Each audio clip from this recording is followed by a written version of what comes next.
Hi, everybody. Lee here, and thank you for watching this week's episode of Leading with Lee. So, today is a little bit different than previous episodes of Leading because the interviewee is yours truly. Today, I'm going to share with you my story and what makes Lee Lee. All right, Lee, talk about your childhood and what growing up was like for you. So, I am a Jackson, Mississippi native. I love my hometown.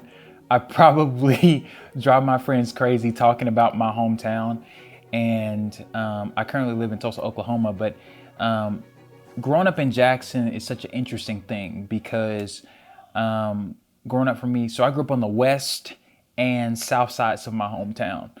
The west side, the neighborhood I grew up in was called The Bottom, which is a very interesting name for a neighborhood. And then my family moved when I went to sixth grade to South Jackson, where I spent the most of my preteen years into my teen years, and my family still lives in that house. It's interesting because I had a conversation with my dad recently, and he actually shared with me that we've been in that house 15 years. So, like, literally the vast majority of my life, we lived in South Jackson.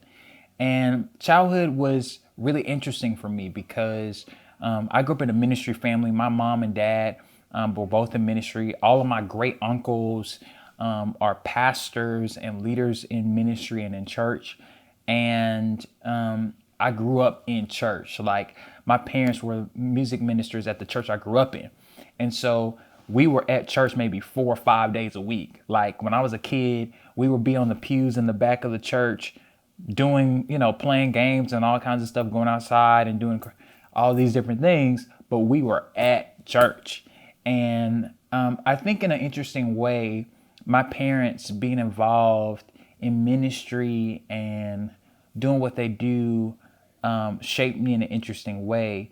Outside of just church, my parents, as far as work was concerned, my mom, growing up as a kid, she at one time used to work for the church I grew up in, and then she started to work for my hometown. She actually works for the police department in my hometown, and my dad has been a custodian for the vast majority of my life at a Southern Baptist church in Clinton, Mississippi.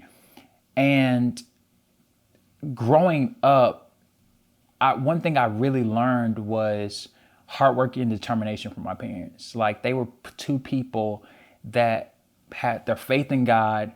They were driven to help people.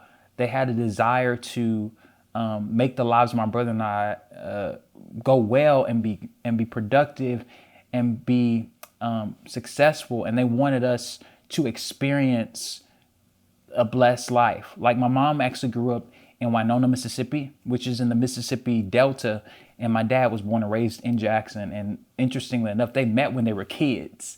And so one of those interesting, beautiful stories where they grew up together, got married after high school, and started their life. And they had me at like 25 years old. And so they had such a commitment to my brother and I that was so significant. One of the things that I appreciated about my childhood was my parents were so involved in our lives. They were involved in making sure we got the things that we needed. There were times where we went without things, but I don't ever think I ever realized as a kid that we didn't have things because my parents made it their business to make sure that my brother and I had everything that we needed.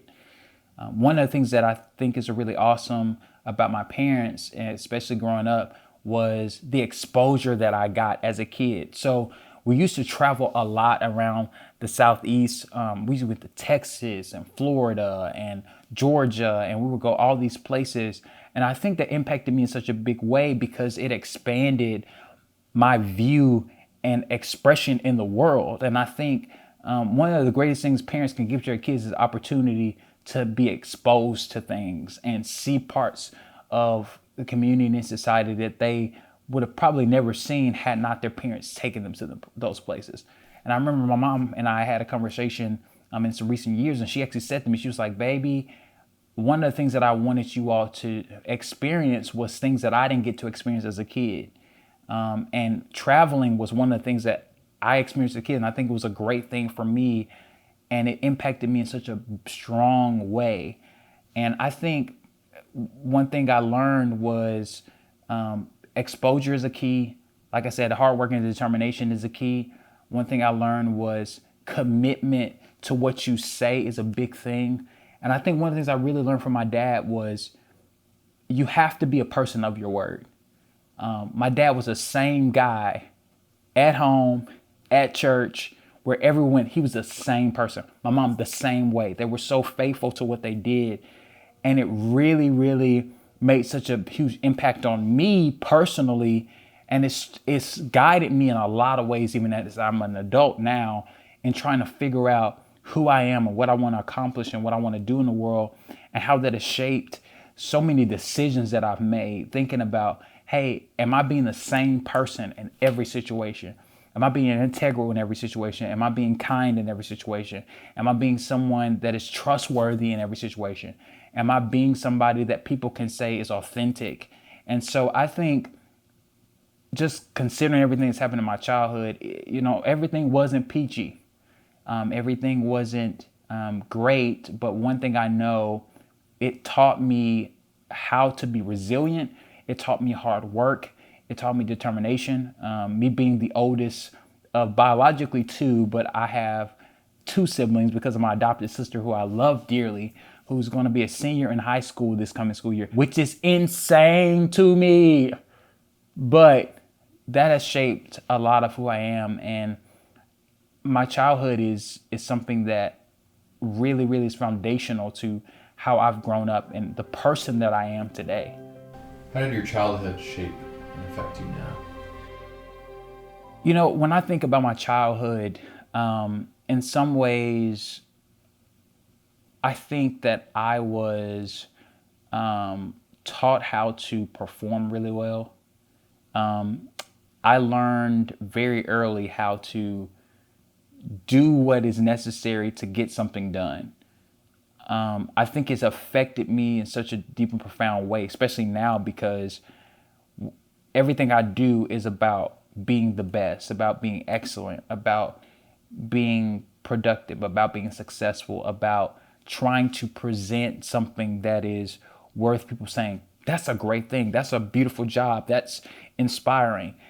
But there's also parts of my story as a child of things that happened to me that has affected me now, even at this point in my life. One thing that I've been pretty public about and been sharing has, as a child, actually experiencing being molested as a kid, and how that has affected so many aspects of my worth and aspects of my belief about who I am and what I can do and what I can accomplish. And I think one of the things that I've learned in the last few years is that difficult parts of our story actually helps us understand our value, because you don't know how powerful you are. You don't know how resilient you can be until it's put to the test.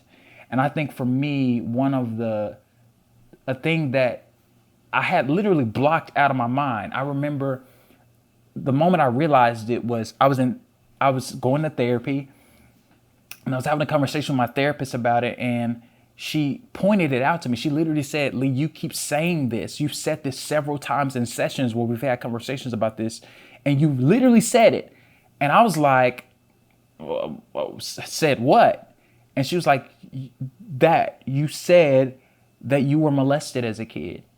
And the crazy part about it is I didn't even realize how many tentacles was attached to that, how many things that I'm now having to walk through in therapy and having to walk through in conversations with men that hold me accountable, and things that I have to do to ensure that certain aspects of who I am is getting healed and whole, and certain aspects of me is being nourished and catered to and shown value. And I think one of the things that I really, really recognize at this particular moment in my life is that you have to take the time to really, really take care of yourself. And there's some things that I cannot go back and fix. There's some things that I cannot go back and say, I want to redo on that. I can't do that. You can't do that. But all we can do is say, this is where I am now. And this is a part of my story. And I'm going to own it. And I'm not going to be a victim of that. This is a part of my story. And I'm going to allow it to fuel me to be the best person that I possibly can be and be productive in the world. And I think how it has shaped me is given me understanding that, like, I'm not my past, but my past actually informs my present, and it can be fuel for my future. And I think one of the things that I really want people to hear at this particular moment as I share my story is that that's where we are, is we can't fix anything in the past. All we can do is do what we need to do now. And so for the past 2 or 3 years, I've been working through that. I've been in counseling. I've been having moments where I shared some stuff with some friends of mine. I've shared some stuff with my parents that I had never shared with them before until I had realizations, until I started unpacking the layers of those things. And I still have a long way to go on this issue. I still have a long way to go. And I think it is important for me to keep owning it and saying, hey, this thing does not have control of my life. This situation does not dictate to who I am, what I can be, where I'm going to go.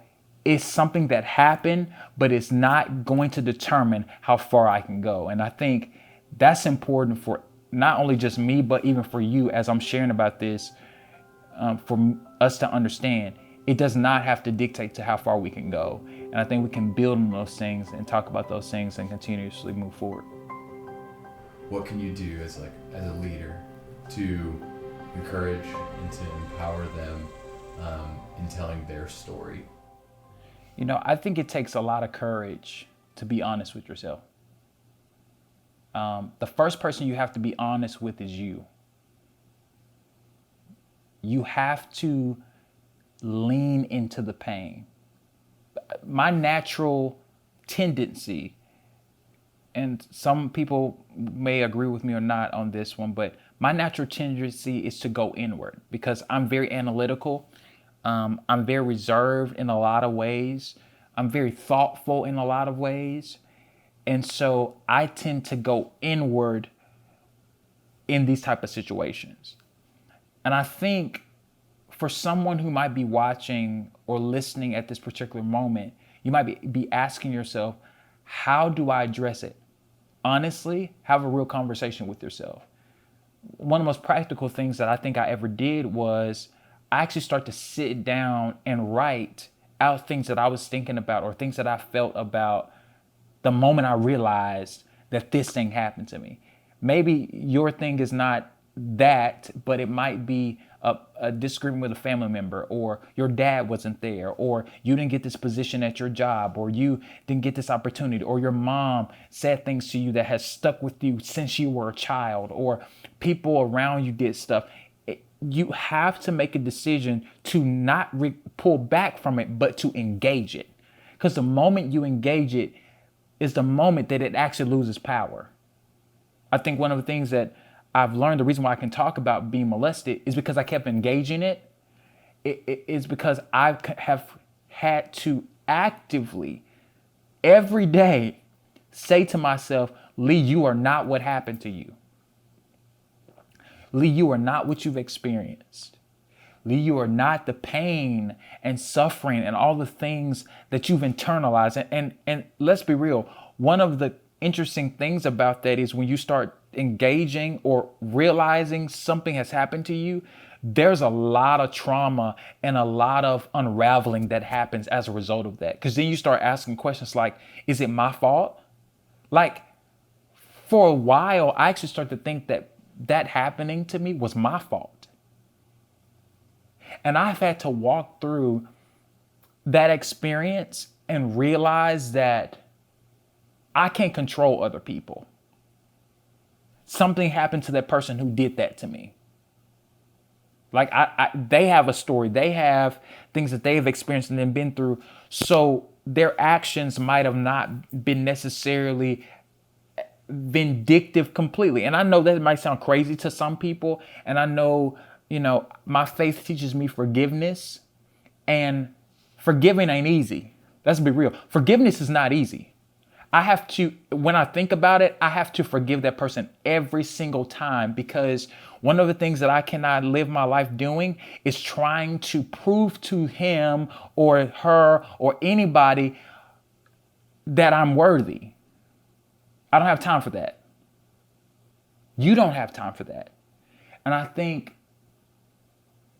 as we talk about this issue of trying to overcome or trying to rise up and say, I'm worthy, you're going to have to do it every day. I have to do it every day. There are moments in my life where all my friends are not calling me, and it doesn't seem enjoyable. It doesn't seem fun. It's, all these great experiences that we have, which is so amazing, so awesome. But there are just going to be some times where you're going to be by yourself, and you're going to have to encourage yourself. You're going to have to get to a place where you start holding on to some truths about what is possible. There's a thing that I started saying as a result of one of my best friends having me say this. And I'm just going to give it to you to encourage you. Some of you literally to get up every day and say, I'm worthy of being loved just for being me. Initially, when he had me saying that, and he produces this podcast and blog, and I love him for it. But one of the things that he said, that he's forced me to say that over and over again. And one thing I didn't realize was what he was doing was teaching me how to affirm myself when nobody else will affirm me. And I think there are people who might be listening or watching right now. You're asking yourself, how in the world can I do this? Like, live life? How can I get up and go to work? How can I be productive? How can I be successful? And I know this episode is about me, but it's intrinsic for me to tell you that one thing that I have done and I've had to do is sometimes when I'm feeling depressed, sometimes when I'm feeling low, sometimes when I feel afraid, I have to say, Lee, you are worthy of being loved just for being you. Not being smarter, not looking different, not coming from a different culture, not being shorter, not being more fit, not being bigger, not being small. Like, you are worthy in the present moment for just being yourself. Right now, you're worthy. Not something you have an aspiration for. And one thing I found myself having a bad habit of doing is putting my value on who I'm going to become and not actually just valuing me right now. Like, I count it as a significant blessing and an honor that I get to share with you about leadership and share with you about these things. But if I don't find value in knowing who I am and what my life has been thus far, it's not valuable to you because I don't believe it yet. So every time before episodes, he knows this. Kyle knows this. Before every episode, I get up there and say, I'm worthy of being loved for just being me. Because in order for me to talk to you and talk to us about what we can do in impacting the world and do in this society and culture, I have to first believe that in that present moment, no matter what happened to me that week, no matter what I've experienced, no matter what I'm going through, I'm worthy of being loved. No relationship can make me feel loved. No friendship can make me feel loved. I'm worthy of being loved just for being me. I'm going to give you that phrase. I'm worthy. I need you to say it because I need you to say it to yourself, because until you start saying it to yourself, it won't matter. I need you to say, I am worthy of being loved just for being me. What moment caused you to do what you do now? Man, I think what leads me to be the person that I am now is a lot of the struggles that I had as a kid. Experiencing what I experienced by being molested as a kid was a significant point, but I was a very shy kid, very reserved. And there were moments where I've always been very talkative, but I think that there were moments where my life started to prove itself of who I was supposed to be and the type of individual I was going to be, when I had moments where literally I was asked to do things. I was sharing with some guys in an interview that like it started happening to me when I was in elementary school and in middle school. I remember when I ran for youth council president at my church, the church I grew up in, and never thought I would win an election. Okay. But I ran and then I got elected president. And I remember in those meetings how strategic I was being. Like even in my conversation with my friends, I'm like 12, like 13, 12, 13, and talking to them about, okay, we should do this. How about, what do you guys think about this structure? What do you think about this? What do you think about this? And it was just inherent. It was so easy for me to do it. That was a moment. And I remember even earlier before that, I remember being involved in like acting and little things like that at school. We did skits and plays and stuff like that, and I was always enjoyed the speaking roles because I got to be a character. I got to be not necessarily me, and I got an opportunity to just share and be this person that was proactive. And I always noticed, even if I didn't know what I was going to do in the present moment, it was like a confidence that rose up in me every single time that I got to speak. And I started realizing over that time, especially when I was younger, that I had a speaking gift, that I had a ability to communicate with people. But one of the smartest things I think I ever did, and I think you have to understand about raw talent, is it has to be developed. And I remember in high school, I joined speech and debate.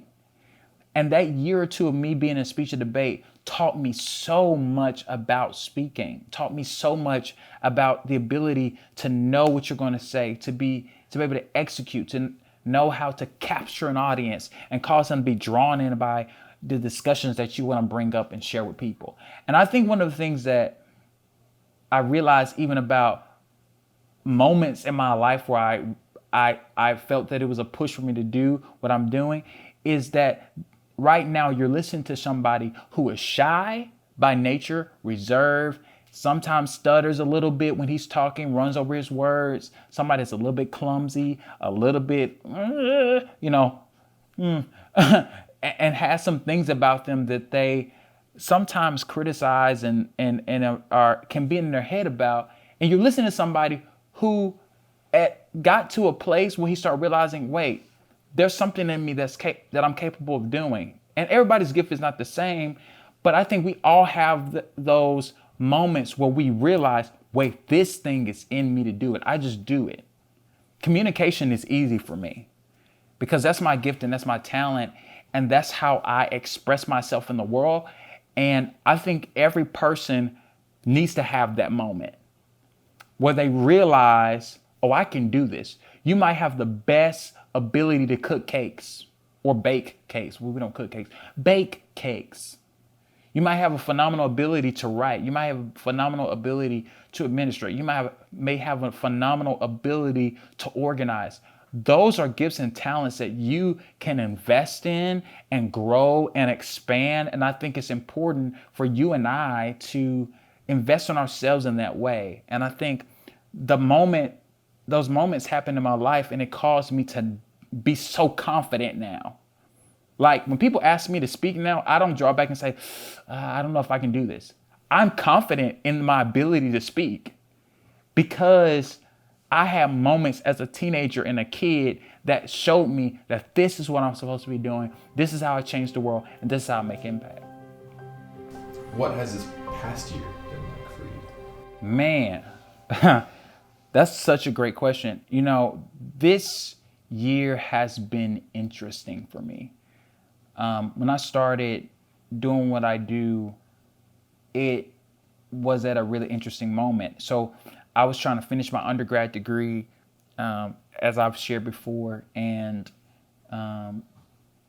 you can become disheartened when you are experiencing the things that I've experienced. I remember, as I've shared before, I transferred schools, and so some of my credits didn't transfer, and so that whole experience was sometimes very disheartening.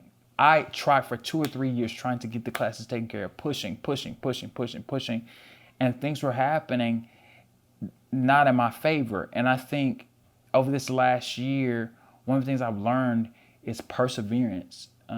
Even with leading, we changed from it being an in-person event to now digital, where people can watch it and go back and watch it. I had a friend recently reach out to me and send me a video. She was watching one of the first videos of leading, which was amazing to me.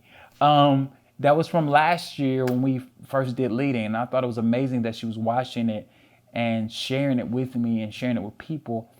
And this last year has been interesting because not only that, I started going on a journey of emotional and spiritual and some relational healing over this last year.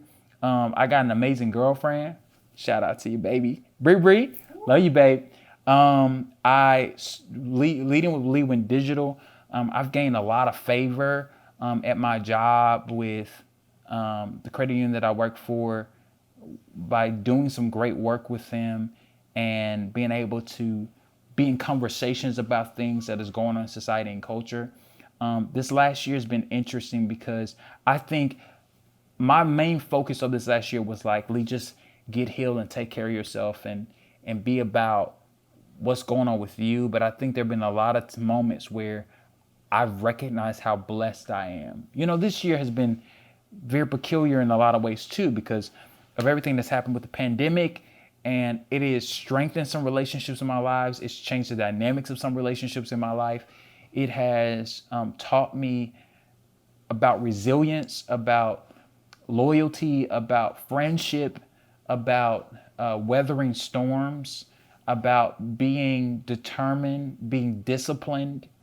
This last year has taught me about how strong my faith has to be in God and how strong I have to stand on truths. Even going through a health thing that happened to me earlier this year, I ended up being in the hospital because I had it's called a peritonsillar abscess. Basically what happened was I ended up getting a monospot on one of my tonsils, and it caused my tonsils to swell up, and it was starting to close up my passageway for me to even be able to breathe.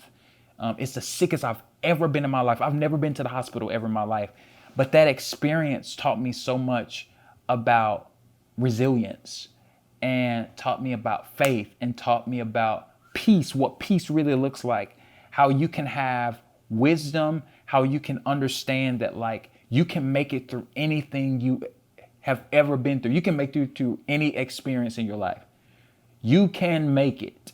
You can be fine. And I think this last year, as I go into being 27, which is crazy to me now to think about, I realized that like the best is still yet to come. And I have accomplished some great things over this last year. I think one of the things that I struggle with sometimes is not acknowledging the accomplishments I've made in the past. And I think I'm learning to appreciate those moments more.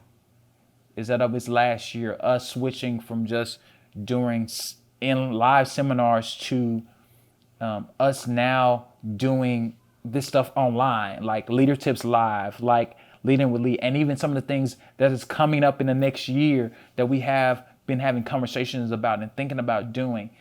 It is super important for me to appreciate what I've already accomplished and what I've already done. The fact that I took the first step in starting this aspect of leading and taking it into a space that it had not been before was huge. I could have sat back and said, I don't know, man, if we're going to do this, not even knowing that the pandemic was going to happen. And it almost would have forced us to do what we're doing now. But we had already planned to do it. And I think there's a level of wisdom and a level of guidance in that. And I do believe in faith and being influenced by by God and him influencing us to do things. And one of the things, man, I just want people to realize that you and I have the ability to experience productive, healthy, successful lives. And when I say successful, I don't necessarily mean getting stuff. I think we have minimized success to having more stuff and having more money and having more influence and having fame and all these different, that's what we think success is. But I think what I'm learning even now, even though I haven't gotten the stuff yet or been as successful as some people might feel, I think true success is knowing you have true, authentic relationships. Some of my friends, I love them so much because I've been friends with them for years. Years. I'm grateful for my friendships. I'm grateful that I have a relationship with my family. I'm grateful that I grew up with two parents. I'm grateful. And like gratitude has become a big thing for me over this last year, is being grateful for the fact that those certain things have happened in my life where I've lost things at some of the most inopportune times. My perspective has been, well, at least you didn't lose that. You might have lost this, but at least you didn't lose that. Like through repossessions, through breakups, through getting sick, through failing courses in college, through all the stuff I've been through, losing family members, through hurts and pains, going in relationships, all those other things. I still can be grateful because I'm still here and I have an opportunity to go forward. And I think that's one of the things that I am so grateful for as I look back over the last year of being 26, now becoming 27. I can say, man, I'm grateful. I'm extremely grateful. There are people who died over this last year and not, it just was their time. And I'm grateful that I get the opportunity to get to this point and say, man, thank you, God. Like, bro, I grew up in West Jackson, bro. West Jackson, Mississippi, bro. I grew up in South Jackson, Mississippi. And God, in his greatness, has allowed me to not just live in my hometown, but see a different part of the country, go across the world. I've been out of this country before. Like, it's an amazing thing. And I'm so grateful that I have had the opportunity just to experience some of the things that I've experienced up until this point, and expect the next 27 years of my life to be incredible, because right now I'm making the decision to do some of the things that I'm doing and be involved and take the first step. In the words of Blake Murkowski, start something that matters, bro. Step out and do it. Like, get out and believe that you can make a difference in the world. And I think that's one of the things that I've been so encouraged about over this last year, is that I can make a difference. It might seem small to you, but the small thing that you do can be the most impactful thing that can happen in the world around you. What do you want to accomplish? Nay, what are you going to accomplish next year? So in this next year, man, one of my big goals over this next year is to keep interviewing people, keep growing, leading, keep sharing. Right now I'm in grad school, and next spring I'll be graduating, getting my master's in getting my master's in leadership. And I'm super excited to do that. And hopefully in the next year I'll be looked to possibly go on and get my doctorate, but we'll see what happens with that. I believe that I will get it. Okay, I said it here first. I'm gonna get it, and it's gonna be taken care of, and all the financial things will come through, and we'll be able to take care of that. So this next year, getting my master's is something I'm super excited about. Growing the audience here with Leading with Lee, and growing into other ways and more productive ways. I'm super excited to see what happens. I'm excited to, over this next year, get opportunities to connect with people back home. So one of the desires of my heart has been, I just love Mississippi so much, and I care about my home state, and I care about what's happening in my home state, and I would love to reconnect and connect with some people in more deeply and profound ways back home, and be involved in the change and transformation that's happening in my home state. And I believe that that's going to happen for me over this next year of my life like never before. And I'm super excited to see what happens with that. I'm excited for the growing relationship that I'm in, seeing what happens as we grow and learn and become more connected and become the people that we need to be. I'm excited over this next year for the growth in my friendships. I have amazing friends, and I've been so blessed to have so many great friends and people that I really, really, truly love. And they love me and they hold me accountable and they check me and they're willing to say, hey, bro, that's not okay. Or I feel this way about this. Or, hey, I hear you and I understand. And so I'm super excited for this next year of my life. I'm just going to keep plowing and keep pushing and keep talking about leadership, keep talking about life, and keep telling people that they have a capacity and level of leadership. Everybody has it. Everybody has the capability of changing the world around them. Everybody can make a difference in ways that they really sometimes underestimate and don't even understand. You can make a difference. And I'm super excited for seeing people learn that concept and getting that simple concept. It's so powerful, but if everybody could learn that they have a level and a capacity for leadership, the world will change significantly. Because people start taking ownership for what's happening around them and say, hey, this is not happening to me. This is an opportunity for me to change the world around me. This is an opportunity. And so I'm super excited to see what happens over this next year and what I will accomplish. What do you want your legacy to be? Man, when I think of legacy, I want it to be that I was someone who lived life to the fullest. I want it to be that I was someone who really was intentional and slowed down to hear people's stories and then invested into them in some way, shape, form, or fashion, whether it's in that moment, whether it was in the long term where they had a short experience with me or a long-term relationship with me. I want people to experience life change when they encounter me.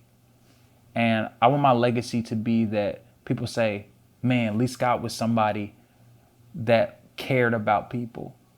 Lee cared about his words. He cared about what he said. He cared about what he did. He cared so much about his family. He was someone who loved God, loved people, really lived a fulfilled life. Like he left it all on the field. He let it all hang out. He left it all on the field, and he's somebody who really could say, I ran my race, I finished my course, and holla at your boy. So I'm still formulating that legacy. I feel like there's still so much in front of me. There's so many things I want to accomplish. And so I think my legacy will be that I was someone who cared about people and cared about their value and helped them recognize that they can make an impact in the world. Thank you for watching or listening to this week's episode of Leading with Lee. I hope that you were inspired, equipped, and empowered. If you haven't done it yet, subscribe today. And to get updates about all the things that I'm doing, connect with me on Facebook, Instagram, and Twitter at Lee A. Scott II or Lee A. Scott II. I hope that you will tune in for the next episode of Leading with Lee. Much love, and let's get started.